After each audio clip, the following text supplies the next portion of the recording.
Jonathan, a ninth inning comeback gives the Halos a big victory last night, and we're going to share one thing that Shohei Ohtani said is just natural. It's time to get locked on with Mike and John, and this is Locked On Angels. You are Locked On Angels, your daily Los Angeles Angels podcast. Part of the Locked On Podcast Network, your team every day.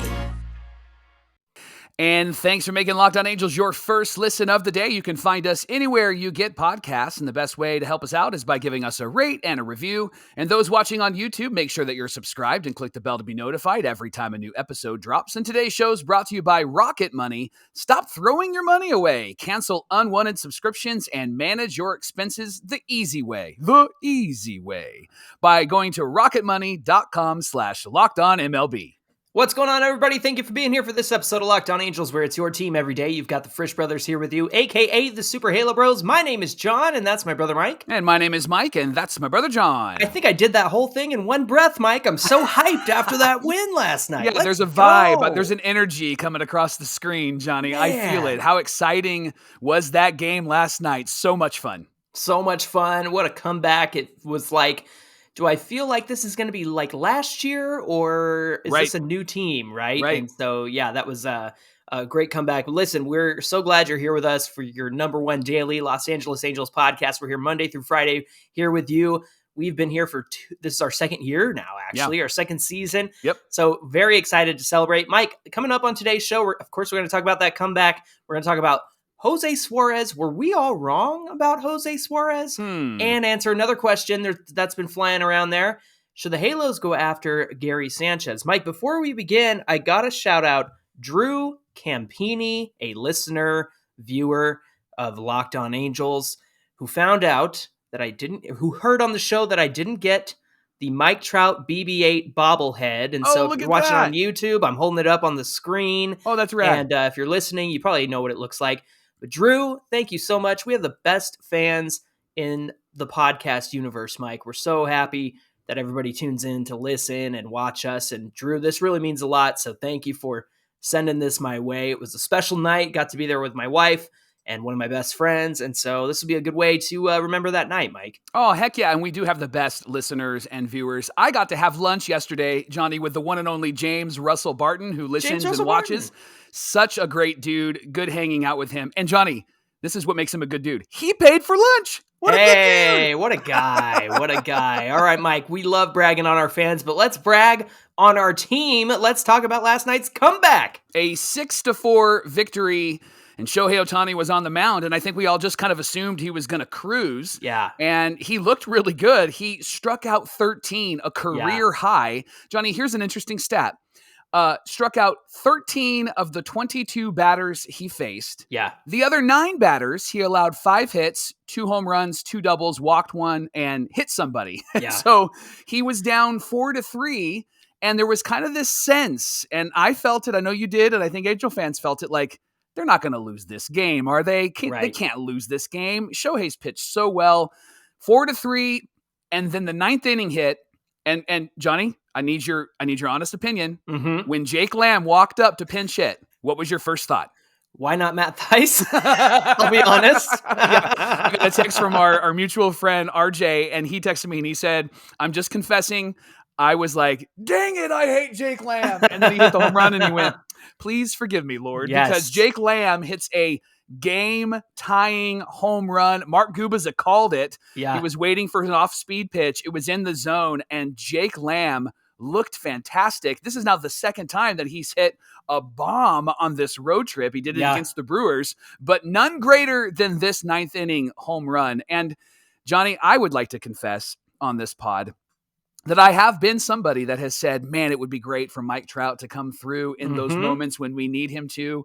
And so I am going to say out loud, Mike Trout, you are the GOAT, because he hit that home run, his 8th home run, and it was a go-ahead run, and I jumped out of my seat because I was so excited. And we've been talking about if he was clutch or not, and he's had moments where he could have come through and he didn't. Johnny, this was his first go-ahead home run since 2015, and it came at the perfect time. Wow. And so Jake Lamb hits a home run, Mike Trout hits a home run, then Ohtani doubles, And then I'm going to hand it off to you. Here's the baton, because you got to talk about your boy, Tony Two Hips, Anthony Rendon. Man. You know what? He's swinging a garden hose, as Matt Vasgersian says on MLB The Show. Yes. Swinging a garden hose out there. No, actually, he had a really solid hit, and it ended up scoring Ohtani from second. So props to Ohtani for hitting a double. Yeah. And then Rendon getting on after him and driving in Ohtani. It just made the ending of that game that much easier, Mike, and made it 6-4 for Carlos Estevez, baby. Add on runs. Keep doing it. Mike, the bullpen, 4 innings pitched, 2 hits, 2 Ks. Ryan Tepera wasn't Teperable. He got the first 2 outs. Yeah.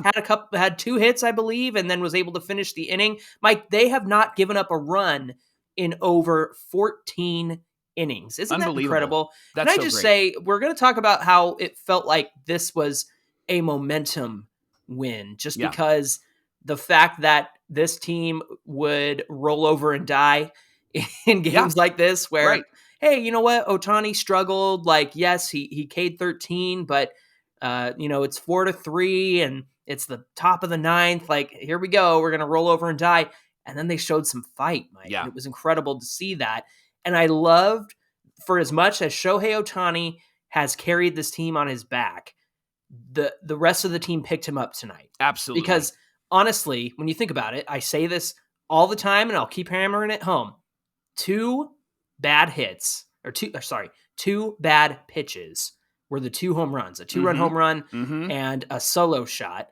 And then I know that there was 2 doubles back to back. So he did have, those 5 hits basically were all the offense, right? Yeah. Like that's what happened there.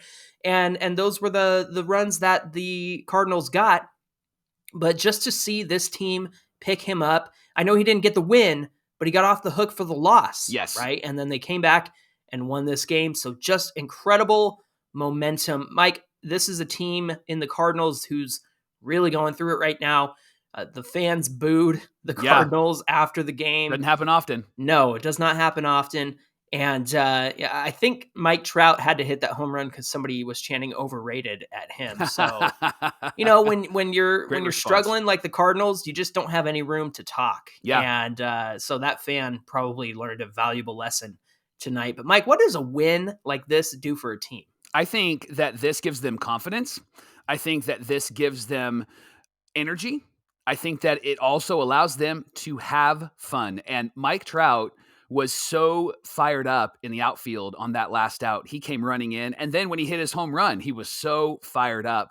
And he said the hardest ball he's hit in the last week was the one that hit him and bounced off of his back, because he was really struggling. He was really grinding up there. And so I love when players admit that. It's why we love Mike Trout. It's why we love Jared Walsh. It's why we love Shohei Ohtani. They admit when they're not doing well. And so it's great to see our stars come through. It's great to see the supporting cast come through. Speaking of Ohtani, John, he had this great moment in the second inning with a runner at third and nobody out. Yeah. He struck out the next 3 hitters. Yes, he did. And he threw 98 and 99 and a sweeper to finish them off. He's just playing on hard mode. Right. There. Like, he's like, I want to up the difficulty a little bit. Here's something that I found on Twitter from Jeff Fletcher. Baseball researcher Eric Frieden began tracking a stat that he calls reserve power, which measured the way a pitcher's velocity increased with a pressure situation. Ohtani actually has said in the past that he's aware of this phenomenon. And he said, I feel like my velo goes up once guys get on. And then this is his greatest quote ever. It's something natural. I'm not really controlling it. Right? Like, and that's what happens when runner gets on. No big deal. Right. Yeah. Runners get on and he is just so strong, Johnny. And then out of all the good that happened in last night's game, the one thing that was scary was Zach Neto trying to bunt, and then the ball hit his finger. But we did get some good news after the game. Yeah, so it's just a right finger contusion. It's not broken. A contusion is just a bruise. A deep bruise, right? And so that is very fortunate. He's day-to-day. Erica Weston did say after the game, she tweeted this out, that he will probably get the day off today. It's a smart move. Which I think is a smart move. Number one, because Gio can play short. Yep. And maybe Jake Lamb goes to first base and continues what he's doing. That hot bat, dude. Right, yes. Exactly. Yes. Exactly. So, we all of our best goes to Zach Neto. We got to have him back on the field. Speaking of which, the Angels are going to play St. Louis tonight, or not tonight, today. It's a day game. Yeah. 10:15 Pacific time. It might be over by the time you're watching or listening to this. Yes, exactly. So just know that we're going to talk about today's game tomorrow. Griffin Canning is looking for his 4th straight quality start. You can catch every pitch of the Angels hometown broadcast with SiriusXM on the SXM app. And as for Locked On Angels, coming right up, there's a lot of talk about Gary Sanchez, who just opted out of his minor league deal with the Giants. Should the Angels go after him? Mike and I are going to talk about that coming right up.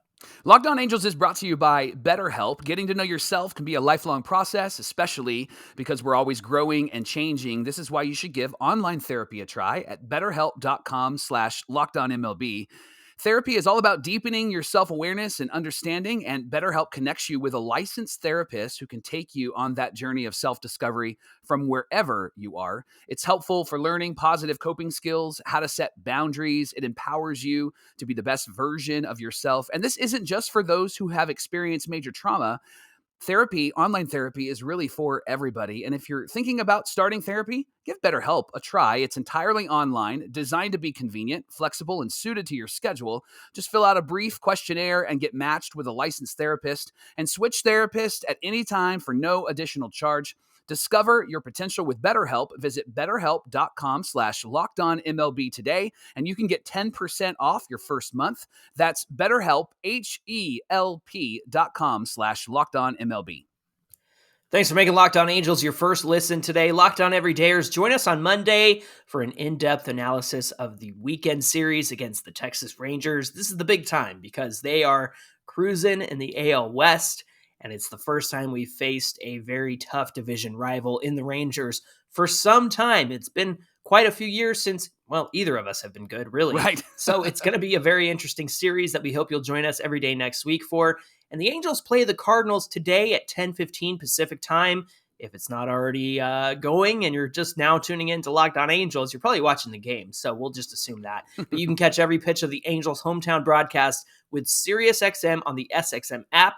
All you have to do is search Angels. Johnny, after Jose Suarez's last start, the question that you and I began to ask is, well, were the fans wrong? Were we wrong? Were we wrong? Was everybody No. wrong? The Angels couldn't have been right about this, right? Because he pitched really, really well, and he's struggled this season. So let's take a look at Jose Suarez's last full season as a starter last season. Johnny, why don't you share those stats with us? Yeah, I felt it was important to look at how last season started and compare that to this season. So, Mike, tell me if this sounds familiar to you, comparing 2022 to 2023. This is the way he started last season. Against Houston, 4 1/3 innings, 2 earned runs, 2 Ks, 4 walks, takes the loss 4-1. Against the Rangers, 4 1/3 inning, 4 earned runs, 3 strikeouts, 3 walks, no decision. The Angels end up winning that 8-3. Baltimore, he 4 1/3 inning, 3 earned runs, 6 Ks, 2 walks, trend. No decision. Angels win that one 7-6. The White Sox, who, were much better than they are this year. Jose Suarez went 4 innings pitched, 8 hits, 4 earned runs, 2 walks, 4 Ks. He takes the loss, the decision, 4-0. Now, he goes down to AAA after April 30th. He gets 2 starts down there. He pitches in relief against the Rangers for 2/3 of an inning. He's back to AAA for another start. Back to the majors against the Red Sox. Back to AAA and pitches in relief. Back to the Angels and starts against the Mariners in Seattle. 4 1/3 innings pitched, no runs, 7 Ks. Angels win that one 3-0. He gets a no decision. Back to AAA. Wow. Not back. He ended up with going 1-1 in 3 starts in AAA. So he appeared in 4 games total, 3 starts. This is his line in AAA: 16 2/3 innings pitched, an 8.64 ERA, 17 strikeouts, 8 walks, 16 earned runs over that 16 2/3 innings pitched. Mike, no wonder he's out of options now. Yeah. Up and down last year. But then after that Seattle start, he wins the brawl game against Seattle where Andrew Wentz started. Yep. And if you remember, Andrew Wentz started that, but Jose Suarez followed him up. He pitched innings 2 through 7, gave up 1 earned run, and had 8 strikeouts. Now, this is a quick rundown of how the rest of the season goes for him after that. He loses to Houston, Baltimore, and Dodgers in a row. He wins against KC, Oakland, and Oakland again. loses to Seattle and Tampa Bay. He actually wins against the Yankees going 6 innings.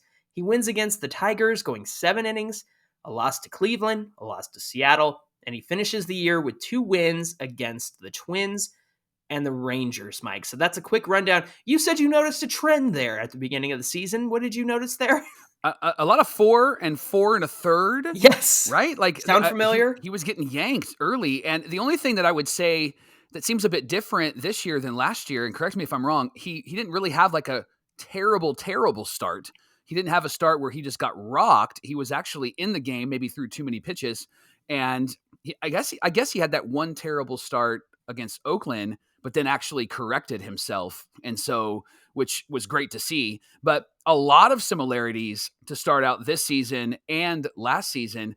And gosh, the up and down has, he needs some Dramamine because he's on a boat ride there, on a right? plane all the time. Good grief. The guy's up and down. And so no wonder he can't get consistent at all. And he's had options now, so we can't do that to him this year, which is why he's still on this team. Johnny, these stats are from last year as well. Why don't you share those stats? Yeah, last year he had 9 games with 6 strikeouts or more. The most he ever hit last year was 8 strikeouts in a game. 6 of those 9 games were wins. 2 were no decisions. The Angels actually won.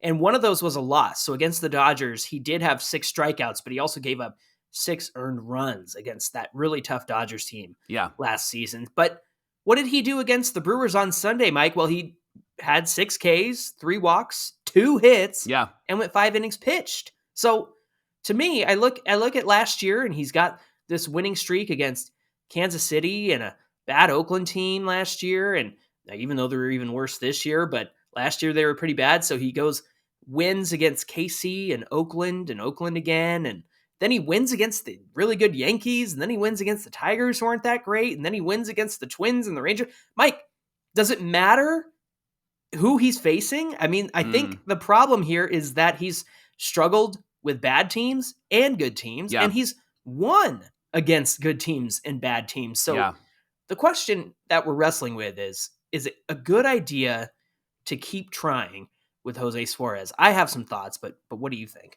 Yeah, he's a young guy.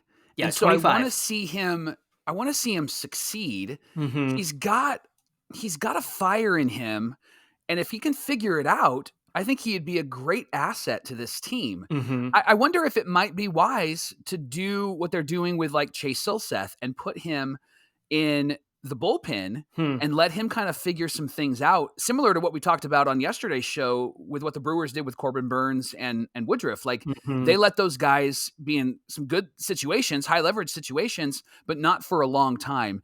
And Suarez has shown to do great when he gets through the lineup twice, but that third time through the lineup, he's really struggled. The key to the Brewers game, John, was that he didn't go through the lineup a third time. He was able to shut them down the first 2 times through. And so it seems like once they get to that third part of the lineup, that the team has either figured him out or he is out of gas. Yeah. And I think that that's the thing that the Angels have to figure out, which is why he might be better as a great bullpen guy, because he can really get a lot of swings and misses coming in from the bullpen and backing up the starter whoever started that game. The reason why he gets to 5 innings pitched and gets through the order only twice by that point of the game is because when he's winning, Mike, he's not giving up hit after hit after hit after hit. And that's why there's 6 strikeouts in a game through 5 innings. That's fantastic. That's about 10 per 9, essentially. Yep. But to me, Mike, sometimes he feels like a healthy Andrew Heaney, where we're that's a good point. Andrew Heaney is on, and he looks like a stud. And then the next time he goes out there, he gives up bomb after bomb, kind of like what he did with the Rangers yesterday. Yeah. But also, Jose Suarez, when he's on, he's missing bats, he's getting strikes, he's inducing bad contact. But when he's losing, he's giving up 8+ hits in those 4 1/3 innings, right? So it really comes down to how he puts it all together. And like you said, he's 25.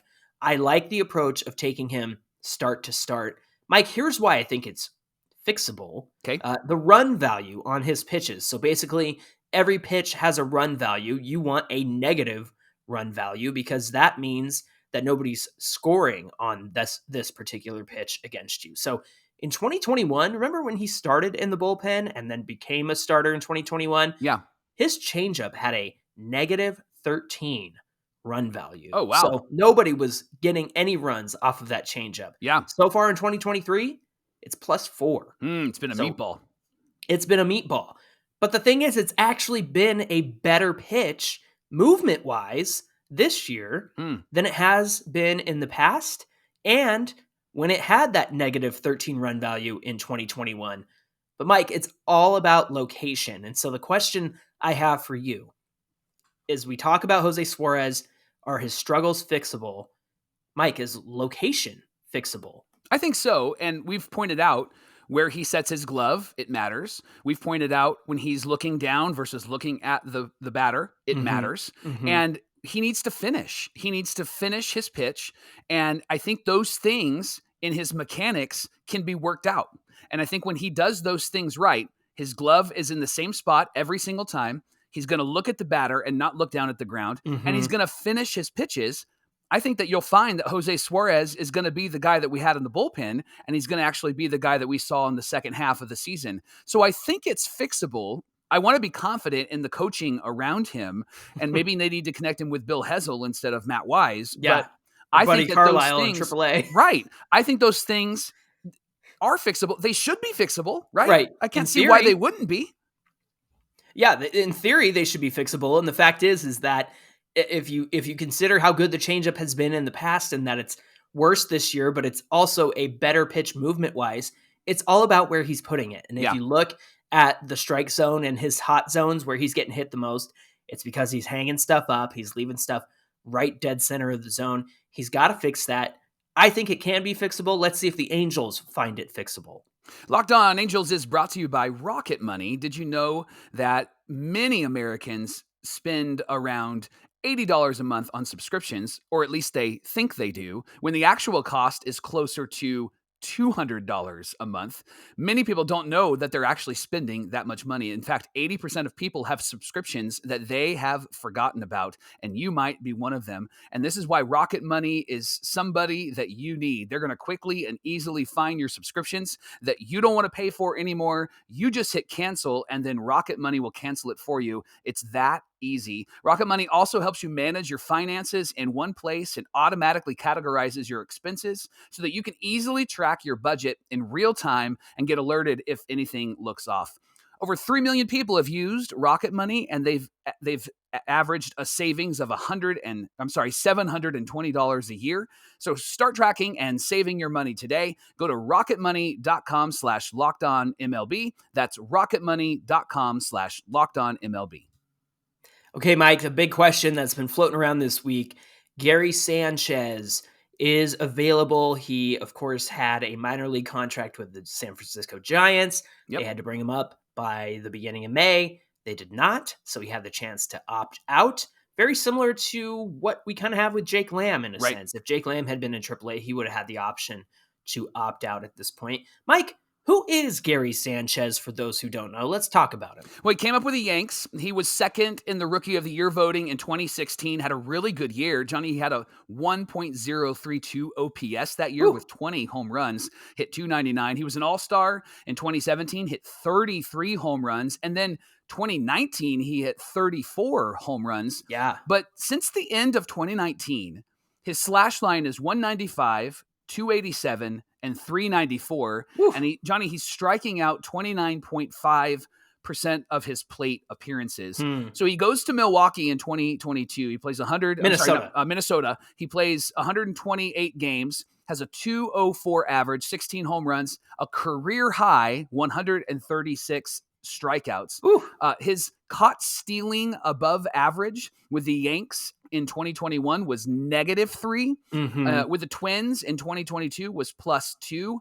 Before that, in 2016 and 2017 was +6. Yeah. And he's had better framing in 2022. He was much improved over the previous season with the Yankees. And as you mentioned, he signed a minor league deal with the Giants in the offseason. We, the Angels, were interested and we're talking with him. He did opt out of that deal. Johnny, he's just not been the guy that he was with the Yankees. And in fact, he played with the AAA Sacramento River Cats for the past month.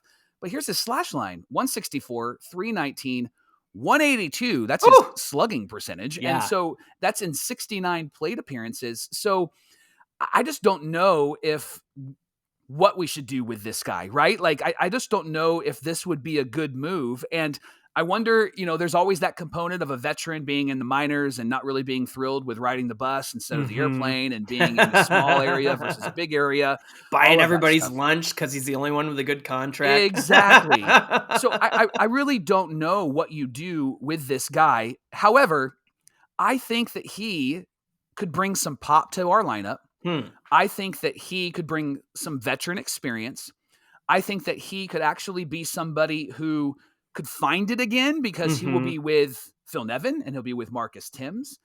The only thing that I struggle with is we are a team that just doesn't have a roster that's flexible. No. So they would have to DFA either Theis or Wallach. I think Chad Wallach, according to the numbers that I'm seeing Gary Sanchez put up, Chad Wallach is putting up similar numbers. Yeah. So why would you exchange Sanchez for Wallach? Maybe you think you can get more pop, maybe more leadership. I'm not sure. Maybe you get rid of Theis, and everybody was on that train, and I was on that train. But lately, he's really kind of turned it around, and I think they're going to keep him because he's got a left-handed bat. Right. So I would be interested, if I were the Angels, in pursuing something with Gary Sanchez. I just think that the thing that's going to get in the way is the roster flexibility for the Angels. Yeah, I don't see a world in which Gary Sanchez will take another minor league deal with another team just because he opted out of the one with the San Francisco Giants. And look, the Angels are out of options. They would have to put Wallach or Theis on waivers, and they would have to cross their fingers that they don't get claimed.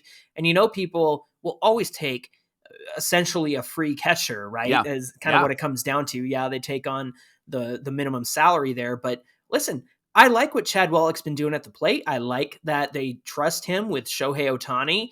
Now, there were a couple of pretty wild pitches in Shohei Ohtani's game last night. Wallach struggled a bit. He struggled a bit. They were pretty wild. Yeah. But I will say that Logan O'Hoppe probably would have had those. Okay. And that's just because he's a younger guy. He's more flexible. He's got great lateral movement behind the plate.